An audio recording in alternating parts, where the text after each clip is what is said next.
So today we're going to be taking a look at the new map Lotus and going through each individual agent and giving my predictions for how good I think they will be on the new map Lotus. We are going to start with the controllers, and first up is Astra. So the first thing to note with controllers is that I don't think you'll need more than 2 smokes for any site, so keep that in mind. But there's going to be a really important area of the map, I think, which is here in this kind of A main area, right? Because you have the destructible door just here. And I think that the attackers pretty much every round will want to destroy the door like I have done just there, because that then gives you this option of going into B from multiple ways, and also gives you then a potential pivot point between, you know, threatening going towards B and then quickly coming back towards A. And you can potentially beat the rotation times of the defenders as well. So controlling this area in A main, I think is going to be super crucial for the attackers, and Astra is going to be good for doing just that, right? Better than most other controls, because you can put multiple smokes, where I've just put 1 star down there, and you can also put one down here as well, so you can go for a full smoke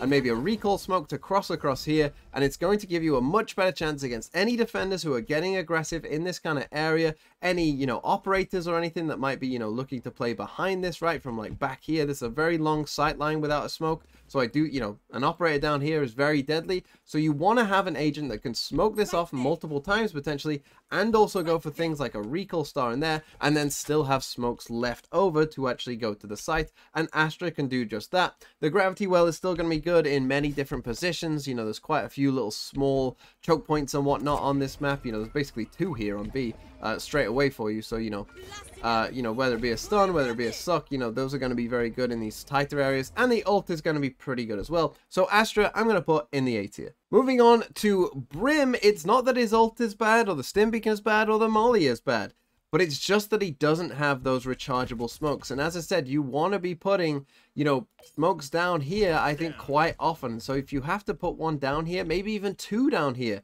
in a round, you know, that's just not going to suit Brim that well. Also, he doesn't really have a great way of, you know, creating like a perfect pass to come there, because the defenders, you know, the barrier is like right here on this box, so they can be very aggressive right off the start and, you know, push all the way up here if they want to, you know. So having something to be able to, you know, make sure you can get across this gap just here, I think is very important. And so I think just a lack of overall smokes, that you might need 4 smokes, 5 smokes in a round for sometimes on this map, because you are potentially going to have to play it slowly to get control of this A main area. I don't think that this is a great Brim map. And so therefore, I'm going to put Brim in the low C tier. Moving on to Harbor, and Harbor does have, you know, a nice potential way of sending down a little cascade down there, right? Stopping it just there. This is great. Allows you to destroy the door, you know, creates a wall there for you as well to potentially cross with as well. That's all great. And also there's a really cool thing you can do with the doors here as well with Harbor, right? Where you toggle the door, you're just going to throw this cove down right in front of you, and you're going to use it to potentially sneak out, right? There could be 5 people in here, there could be no one in here, right? The thing is that doors just open and come through, and the defenders have no idea, right, what's going on in that cove, and so you can potentially really surprise them, you know, flash out of it, and out you come through the door, through the cove, right? Really, really cool idea. The problem for Harbor is much the same problem that he has everywhere else, right? And that's on that defensive side. Because, you know, he just isn't that great at kind of stopping people coming into him. And potentially, you know, you could get aggressive down here, you know, as the defenders, right? And you know, really follow this cascade up and get aggressive behind it and whatnot. And that's fine, but, you know, are you going to do that every single round, right? It becomes a bit predictable, and I think that the defensive side is what is keeping him back. So for me, Harbor, unfortunately, is going to be in the C tier for now. Okay, now let's come to Omen, and obviously Omen will not have any problems with smoking this off, potentially even multiple times around if it is needed, right? Also, Omen can get across here himself, no problem, obviously, with the Shrouded Step, so that's no issue as well to try and, you know, help out and take some of this control. You can smoke this off multiple times, and I do think that this is just such an important part of the map, by the way. I know some of you are probably thinking, why do you keep focusing on this tiny bit of the map? I think it's just very, very crucial to how this map is going to play out, because, you know, you are going to struggle to attack B without taking this part of the map, and going towards C is very difficult as well. So, you know, this is your best option anyway, and I do think it will help you, you know, go towards B. It'll help you go towards A, taking control of this as well. So it is very important. And defensively for Omen, there is still one ways that you can do. I know obviously the one ways have changed somewhat, but you can do ones like on the door here, as you can see just there. like on the door there. So if the door ever opens, right, you know, they're in trouble right there. But most commonly, I think, you know, we're going to be seeing like an Omen in particular play over towards C, maybe with some help from, you know, another agent as well. But you're going to just come and put a one-way on top of this box, I think, pretty much all of the time. Right, little one-way on there, come and defend this. This will be very, very common for Astra or Omen, right? Because you can do this one way with either of them. And I think this will just be very common. And there's some good flash points as well. You know, there's some nice little straight lines that you can flash into, you know, for both sides, whether it be on the B site, whether it be, you know, whether you're defending B as well, right? Down here, very, very nice flash. Whether it be you're defending the door here towards tree. Right, very good flash as soon as that door comes off, or as you know, you hear the door, you just flash like so. Right, very, very good as well.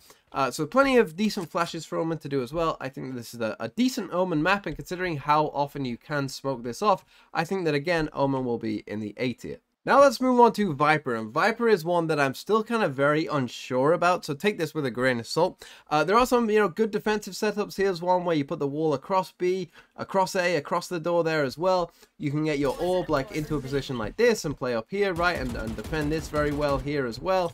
Obviously the snake bites are just going to be good. The ult is just going to be good. There's multiple good positions to get the ult in as well, right? So, you know, the ult is good, the defensive setups will be good. It's really when it comes to the attacking setups that I think will matter most for Viper, honestly. And I was thinking about this attacking setups, and I think you will, you know, want to be looking at kind of like bind for your example of how this might work. If, again, you can get across to here, potentially a setup that might work might be something like this, where you put the wall kind of just straight across there, and maybe you learn some kind of lineup that you can do from like back here to get like your Viper orb in something like that. And then you potentially, you know, can do this kind of like as you come around here, right? Check that and whatnot. You do the kind of little bind thing where you just get very, very deep, you know, into defender's territory. It kind of is going to depend on how exactly this plays out. But, right, you could get into a position like this. You could, you know, come all the way up here like this, right? And kind of duel up here, right? Get very, very deep, you know, create a lot of pressure potentially.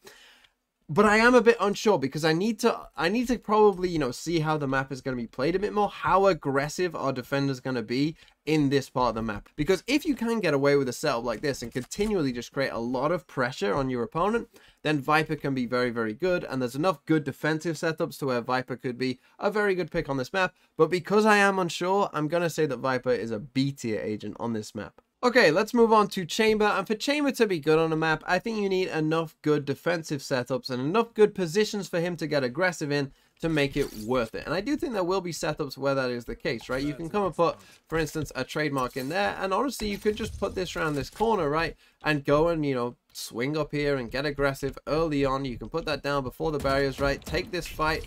Get back here, right? You'll be pretty safe there overall. You've still got the trademark over towards the door as well, and you'll be nice and happy, and, you know, you'll be able to continue to fight, right? So that's one setup you can do. A second setup could be coming and, you know, putting in your trademark just there to defend, you know, the breakable door just there, and maybe you just put like your rendezvous just in there, and again, come and duel out on B, right? Come and take this peak on B, maybe see if the attackers are out here, right? Take this fight.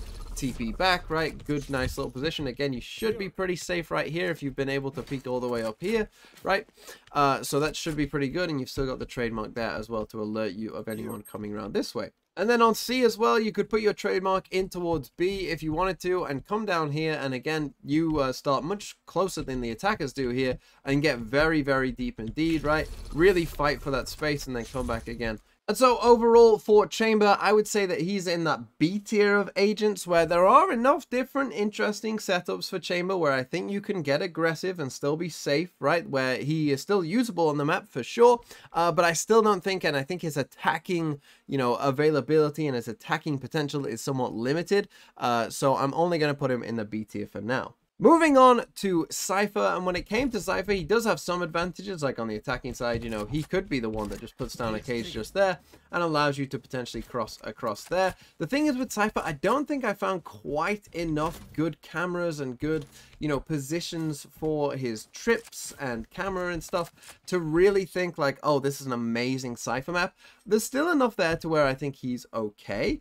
But I just don't think there's, you know, it's not like Split where you can just, you know, every bit of the map has like an insane camera and he's super important for the attack side as well. That just isn't quite the case. And so I'd say Cypher as well is probably going to be in the B tier. But now let's come to Killjoy, because I think Killjoy is super good on this map. You can do a setup, potentially something like this, where you got your alarm bot just checking once the door gets destroyed if anyone actually goes through there. You've got a nano swarm. As soon as that door opens, you just send it there. Quick note is that the door will destroy alarm bots, nano swarms, turret, all of Killjoy's utility will get destroyed by the door, as you see just there. So keep that in mind when you are playing Killjoy, that as soon as you hear that door open, that's when you've got to let this nano swarm off, like straight away, right? But you've got a turret like looking here, right, to see are people coming in that way, are people coming down here, right? We have a nano swarm, maybe something like that as well. And you can move these Killjoy setups up and around the map. There's a ton of good positions for, you know, all of this Killjoy stuff to go. You know, be it a turret, you know, up here to watch both ways as well of B. You know, on the C site as well. I mean, good luck trying to get in C with a Killjoy, you know, with nano swarms in here, right? Like, good luck trying to get past all of this. Like, it's not going to happen. So there's just a ton of good Killjoy setups. There's a ton of good lockdowns as well. If you put one like here, you know, that just is like, in case the door gets opened, right, they can't see it straight away. You know, might help you just defend that a bit better, you know. But I mean, there's so many good lockdowns. I mean, it really is just like, I mean, it's crazy how many good lockdowns there are, right? Whether it be that one there, whether it be this one here, right? I mean, just look how far back this pushes people off the B site, right? Just absolutely insane. Same for the A site as well, right? You could do a safer one like this, right? That again is going to pretty much give you most of the A site, right? Some of the retake ults are insane as well in multiple positions on this map, right? Be it this one, again, that's going to push people all the way back. And then there's this one on C as well that I think is probably the best of the bunch. You just a little retake lockdown, right? Pushes people all, look at how far back they have to go, right? You can't be in this corner. If you're wondering, you can see there that it's not quite there for you. The only place you can go is in that back corner there, but you could just very easily, you know, throw a nano swarm in there as well. And, you know, pretty much any nano swarm that you just generally throw in that area is going to hit the corner. So Killjoy, I think, is just absolute meta on this map. I think she's just so good on this map, fits this map so well. And so Killjoy is an S tier agent on Lotus. And now moving on to Sage. And my overall opinion of Sage was, she's okay. Like, I didn't see any walls that I was like, wow, that truly is game-changing, right? You know, she is going to be a very good defender of this, you know, because this B choke point is so small, like, any slows in there, right? Any wall that you put up here, right? It's going to super delay them, right? Sage is going to be super good at defending this B site. You know, it's going to be very hard for the attackers to just come in through there. And a wall like this also kind of gives you a bit of control of the door as well. So, you know, it is a very good wall. It's not game-changing or anything. I know that a lot of people might, you know, be like, oh yeah, but you can do these walls on this, you know, mound here, and then you can crouch behind them and do all this. The thing is, you'll probably be doing one-ways on this anyway, right? You'll probably be putting a one-way up there anyway. So this is basically just like a more expensive version of, you know, creating a nice little different angle. It's not bad, you know, it's fine, but you know, I think there are better things to be doing, you know, with this Sage wall. As I said, I think if you're going to play Sage, you probably want to be defending this B site most of the time, because, you know, trying to get through here as the attackers, whether it's you want to go for the ult orb as well, right? You could even do a wall like that. Come and take the ult orb if you want as well. It's going to be very difficult to attack a Sage on this B site, but yeah, I just didn't see anything that I was like, wow, this is truly amazing. But she's still Sage, she's still fine, the wall is still very good, the slows are still pretty good, the res is good. So, you know, she goes in the B tier. Now let's move on to the Initiators, and Breach we'll start with. And I think Breach, honestly, I can already see it definitely playing out, where again, this will be a big battleground and two Breaches stunning on one side, right? One stun maybe like that, one coming back from the defenders as well the other way. I can see that definitely happening. And there's just a ton of good positions to flash and stun and aftershock as well. Like, all of Breach's utility is really good on this map, right? You want to clear out all of that, go for it, right? Like, you know, you want to flash, you want to take back site, go for it. There's just a ton of good things to do with Breach on this map. A ton of good stuns, a ton of good positions to be in, right? Like, this B area is very congested, right? A stun down here, it's going to be very good. Maybe set up your teammates just there, right? They're trying to come in here. Good luck getting through that, right? Just really good. That's how I see Breach. His ults are really good for the site. I mean, this thing covers like the whole B site and then more. You know, an ult like that across the B site just there, really good. You know, Breach, he's just going to be pretty good, I think. A solid A tier agent on this map. Okay, now let's come to the Fade Sova debate. Because, again, taking this area, I think, will be pretty important. Some kind of Fade Haunt, you can get them on there. I'm just bad. But yeah, something like this, right, will be pretty pretty common, you know, some kind of Fade Haunt like that, right, for clearing out some of these areas. Again, there are some tight spaces, as we've talked about before, on things like B, right, coming through here. I think another common Fade Haunt you'll use on attack is probably one from the attackers, you know, from somewhere down here that gets, like, on top of this, right, somewhere, like, on top of that, right, just to clear out all of this. You know, for the attackers as well. That's going to be a very common thing to see from any kind of fade. And I honestly think that Sova fade debate is very, very close. The one thing that I think Sova definitely has over fade is trying to throw a haunt onto this B site is very, very tricky. There is a gap in the ceiling here, but there is just no way you can reach a fade haunt like over all of this, right? So you just can't throw it far enough to really get there. And so, you know, you are kind of lacking in a position there, but you know, Fade, I would say overall is better than Sova, right? The fact you get 2 Prowlers is very, very nice, and there's plenty of areas, you know, like the door, for instance, right? Say we were coming down towards the door, we toggle the door, right? We send in the Prowler just there, we clear it all out, we clear, oh, right, look, this is all clear, this is good, right? C's maybe back there, maybe we throw a haunt, you know, up there somewhere. You know, all of it is going to be very, very good. Fade is just pretty good, but the debate between Sova and Fade, I think, is very, very close. I'm going to put Fade in the A tier. And so whilst we're here, let's just talk about Sova as well, because the main advantage is that, you know, I don't know the lineup for it, but I'm sure you can learn one from, you know, anywhere back here that will get, you know, some kind of dart onto, like, you know, that, or onto, like, the lip of it just there, right, that scans this B site. That's the kind of big advantage that Sova has over Fade. There's a ton of, like, easy darts, I think, to do as well that are going to be super useful, right? Whether it's just something simple, like, you know, pinging a dart on that elephant there, and again, clearing this all out, right? Super simple, but super effective. You know, again, just like pinging a dart onto this, well, I wish I was good, but pinging a dart, you know, just onto the C site as well, you know, somewhere up there. Super good darts, right? Just like very, very easy stuff to do with Sova. I think this is probably one of the easiest Sova maps to, like, get a decent amount of value out of Sova, right? Just ping a dart down there, right? Very good dart for, again, just getting that information towards A. There's just a ton of, like, good, useful darts. The drone has some interesting uses as well, right? There's some good little drone spots that you can use as well for clearing out quite a lot. I think this might be kind of a common drone here, something like that, just to really clear the space, because this is a very important part of the map. And yeah, so Sova and Fade, I think they're both really, really good, and I'll be interested to see which one wins out, because they both, I think, have slight advantages over the other, and so I think it depends kind of what your priority is to see which way you will go. But overall, that means that Sova is also in the A tier. And now let's come to KO, and, you know, when it comes to KO, there's certain things that are just true, right? His flashes are, you know, pretty good, whether it's a flash like that, right? I mean, his nade is always going to get a certain amount of use, and pretty much every choke point the nade is going to be good in on this map. His ult is always going to be good no matter what the map, and also he has just so many good, simple, easy knives, right, that are going to be very tough to break, but are just so easy to throw from both sides, right? And I think, again, this is probably going to be a pretty good spot for KO to come and play on this C site, because you can just throw a knife there that is literally unbreakable for the attackers, that pretty much scans all of this, right? Like, just super good, right? Just throw it in there. Oh, look, all of this is scanned. How many people are here? Oh, we already know, right? And you can just go across anywhere on this map, right? KO can throw a knife, and it's going to be very, very useful to you, right? Obviously, again, like Sova, you could learn a lineup to get it, you know, through the dome kind of thing, right? And come on here. I mean, you can even get it to land on the top of this, probably, you know, and again, just scan the whole of the B site for you, right? Just super good stuff. KO is just so good, and again, just like simple knives that you throw down there. I mean, you could even come and throw one there at the start of the round as well. That's going to cover quite a lot as well. Even on these rocks as well, I think is very good, because this, again, will be pretty unbreakable. Like, right off the rip of the round, you can, you know, start here and just throw it at that rock there, and this won't be breakable by the attackers, because they're going to start behind that door, and it's going to catch them all, right? Again, coming in towards this A site, you could easily learn a lineup for any knife that, you know, comes in here.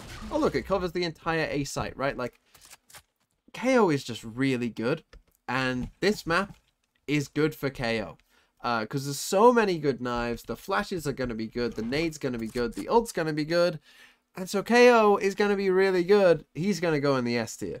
Okay, and now let's come to Skye, and when I think about Skye, you think about, you know, her map that is getting taken away, which is Bind. What makes Skye good on Bind, right? Well, you have the flash down B long into a nice open space that gives you good information about whether attackers are there.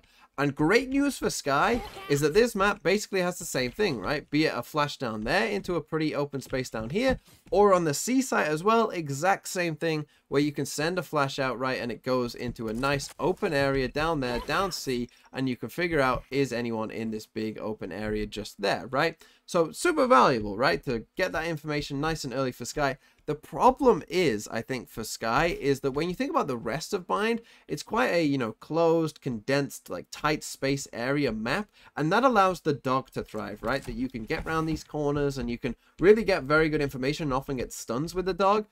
That's not quite true here on Lotus, because if you send the dog out like so, someone from back there before we can see them, right? When we're here, the dog's going to get shot. We're not going to know how many people are there because it's going to get shot straight away from long range, right? The same is true over on C as well, where we just won't be able to get that great information because if there is someone there, you know, if there is like 5 people there, we'll probably only see 1, right? We won't maybe get that full information. We almost certainly won't be getting stuns with it or anything like that. And so I don't think it's going to have quite as much value as it was, particularly towards the A site in general. And so because that A site I think is so important as well, and because like KO I think is so good, and really all of the other initiators are so good, I'm going to put Skye in the C tier. Now maybe that is a bit harsh because it's not necessarily Skye being bad, but I think there's just better options for initiators out there. Okay, let's move on to Jett, and I think there are some nice things that you can do with Jett, right? A kind of entry like this into C might be quite nice for a start, and there are some nice little dash locations and whatnot, and also towards A again, if we're talking about this little cross here, right? Jett could do a nice little smoke, nice for everyone to just be able to cross across just there. I think that that will be pretty handy overall, and I think that Jett, yeah, will be pretty good. There is some little things that you might want to do here in terms of like height mobility, right? Like even like little stuff like this, right, of sort of peeking, you know, just behind that box there and kind of having a look what's going on there. Obviously Jett might become your primary op agent. In terms of op angles, I have mentioned one before, with just like kind of this sight line down there to, you know, down towards A, but also I think us opping towards C could be pretty valuable as well, right? Coming down here, opping towards C as a defender and kind of being down in this space, I could definitely see happening as well, and so I wouldn't be surprised if that did happen for a Jett, right? And again, you could just kind of help yourself with a little smoke there and whatnot as well. So yeah, I expect that the Jett will be pretty good on this map. Maybe not like super meta, but I think she's pretty good, and so I'll give her an A as well. Okay, quickly moving on to Neon. I was particularly impressed with like how I envisioned this C site take going with Neon, where you could do some really nice stuns, like, you know, I'm just doing a couple there, right? But, you know, these kind of stuns onto the C site, what is normally a very hard site to take. I think the wall is going to really help you with that site. I think defensively, Neon will be, you know, pretty good again at defending this B area, right, with these stuns in terms of stopping anyone coming in, right? Maybe someone's back there and you get a kill like that. And so I think that Neon, honestly, not too bad on this map. Might, you know, introduce a different way of playing it, you know, maybe even a wall like so, right, where you try and really, you know, come down, maybe even attack down here, right, stun in there or something. You know, there's a lot of options for Neon, and that she isn't that bad on this map, so I'd call Neon a high B tier agent. And now let's talk about Phoenix. And Phoenix's main problem, of course, is going to be his comparison to KO, where he's just going to feel a bit underwhelming. But that's not to say he can't do anything right. Like a wall like this could help again with you to get this control. You know, how did that happen? Maybe you flash through and, you know, get a nice little flash in there. You know, you could do an easy run it back from this kind of position, right? You could, you know, take the whole A site with a run it back like this. There are 3 ult orbs, so that is kind of useful. Am I going to teleport back from this ghost? I am. But yeah, there are 3 ult orbs, and I think this B ult orb in particular is pretty easy for the attackers to get, right? Because you spawn right here as the attackers. So you spawn right here. You can see this ult orb straight away, right? So you could even, you know, even do a kind of wall like so, and, you know, just get control of this ult orb and take it for free pretty much every round, right? Like, that is quite nice for Phoenix, but again, he's just going to be lacking in comparison to something like KO. So overall, it's going to be the C tier for Phoenix. Okay, moving on quickly to Raze, and one great thing, and if you did want to pick Fade, this I think would be a really good Seize nade, where just like early on to try and get control of this A if you want to be aggressive, right? Seize nade right in there, what I just did, I think will be very, very effective, right? And this as a nade is just just a very good nade to throw, right? Because again, this area is just very important, and right off the rip, that's going to be very good. I was doing some boom bots earlier, some really, really good boom bots that, you know, cover like, you know, most of the A site, or, you know, get very deep into B, or like cover just a lot of different angles from both sides. So there's plenty of good boom bots, I think, to be found as well. The nade obviously is going to be good. The ult's going to be about the same value every map. In terms of blast packing into sites, I'm not sure it's like, you know, super duper like super necessary, but you know, you could use it to like get onto something like this platform, or up on here potentially as well from down here, right? You can blast back your way up there if you want to as well. So there are some use for them, and particularly again on that C site, like the kind of jet entry I showed before. I'm pretty terrible with these blast backs, but you know, similar sort of thing, you know, where you're gonna blast back your way up onto here, right? I could definitely see that whilst the boom bot is going on. Maybe you know, throw a nade down there, in you come, right? Try and get a kill, all that kind of stuff. Could see it working. And I think Raze, again, Raze is kind of pretty good on most maps that aren't, you know, gigantic, and so this kind of fits the bill, and I think Raze will be an A tier agent. So when it comes to Reyna, what do you want me to say? It's Reyna. Everything's all the same. Yes, you can throw a flash on this map. Yeah, you can get kills on this map. There really isn't much to say. It's Reyna. I mean, in kind of like pro level play, she won't be picked. In kind of, you know, ranked play, she will be picked. That's Reyna. And so there isn't much to say. And last but certainly not least, we come to Yoru. And my initial opinion of Yoru was, oh, I'm not too sure about this. I'm not too sure he's going to be that. And last but certainly not least, we come to Yoru. And initially with Yoru, I wasn't too keen. But you can see that I made a little mistake there. But then I discovered that there are some good little gate crashes like this one just here, as you can see, that comes all the way back into this, and you can throw that from a very safe position and TP into the back of the A site. There's other ones as well that you can do. For instance, from this one here, you just need to go something like that, just in general, and it will come down here, and it'll go down there, and then it'll come over here, and these things don't stop it, and so it comes all the way down, up the stairs, and over towards the spawn. So there are, you know, some pretty good TPs here for Yoru to do. There's also ones that you can get onto the back of C site that come from A link all the way down here to the back of C as well. So there are some very good, you know, attacking little gate crashes that you can use and, you know, potentially fake out your opponents with. And so maybe Yoru does have some use, but overall, I'm still not going to say he's going to be meta or anything, but I do think there is something here. Let's put him in the B tier. And so ultimately, this is what I ended with. Killjoy and KO being very good. Sova Fade debate still going on. Astro or Omen probably being the main controller. Breach, Raze, and Jet all being pretty good options. Neon being a potential pick. Sage and Viper kind of unknowns, but potential. There's real potential there. Chamber and Cypher also secondary options to Killjoy. And Yoru, maybe, hopefully, there's some potential there. And then Phoenix, Sky, Harbor, and Brimstone, I just think there's probably better options. And obviously, Reyna is Reyna.